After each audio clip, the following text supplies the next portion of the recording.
Hello, this is the first of, I think, several short little videos about India, walking through the PowerPoints and glossing a few things.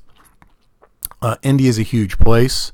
The book doesn't really do justice to that. Saying that it has several languages or several religions is really a little of an understatement.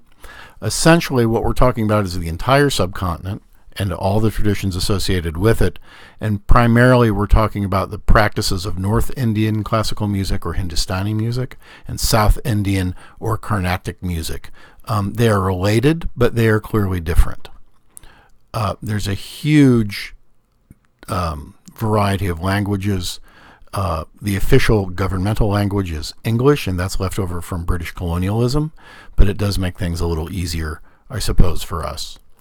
Now, we're talking about Indian classical music at the beginning of this. Later on, we'll talk a little bit about filmy and the Bollywood music, which is more pop-based.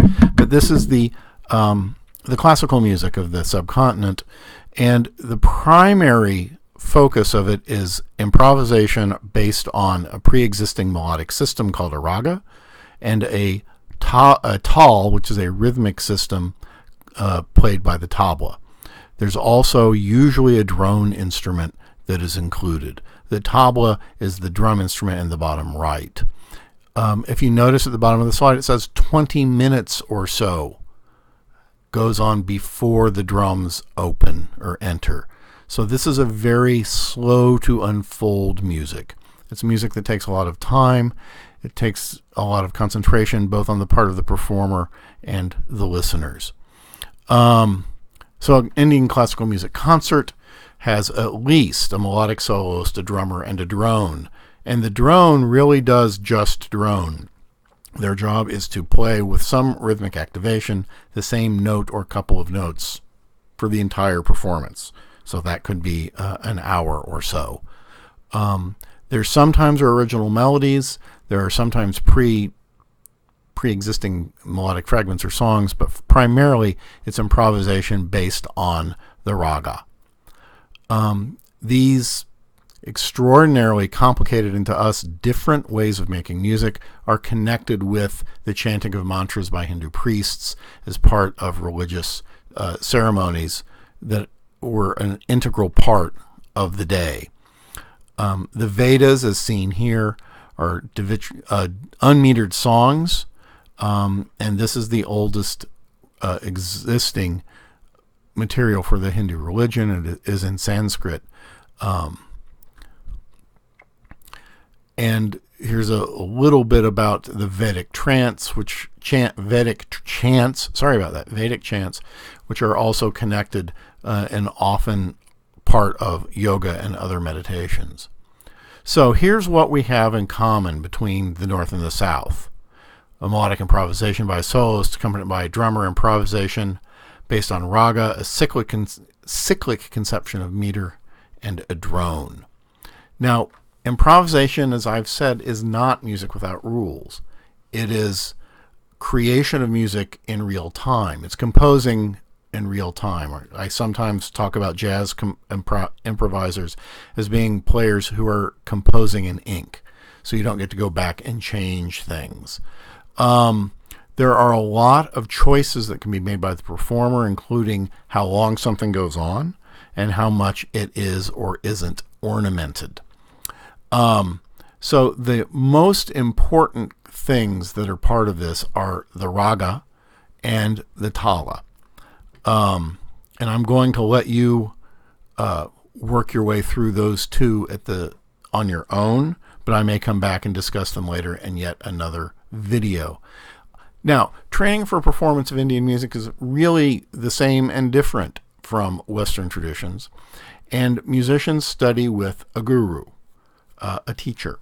This is more than going for a lesson every week. This is living with someone. This is becoming part of the family. This is spending all of your time with this master. Part of this, I think, is necessary because much of the music is transmitted through oral tradition, but it really is a remarkable kind of bonding of pupil and master.